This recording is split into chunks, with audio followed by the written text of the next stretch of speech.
Hey guys, in this video I'll show you how to make FNAF in Infinite Craft. Alright, let's begin. First of all, open any type of preferred browser and search for Infinite Craft. After that, open the official website and you will be redirected to this web page. Here, you just need to follow my steps and you will be good to go. First, get earth and add wind with it to create dust. After that, add another earth, add fire, add another fire, add planet, add fire, add system, add earth, and set it aside.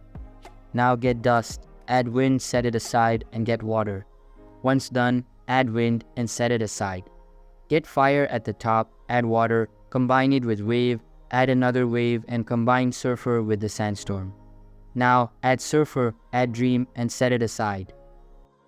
Then get planet, add steam, add earth, add planet, combine it with nightmare, add fire, and then combine both of these. So that's basically how you can make FNAF in Infinite Craft. And that's it for this video. If you find this helpful, consider subscribing and giving this a big thumbs up. Thanks.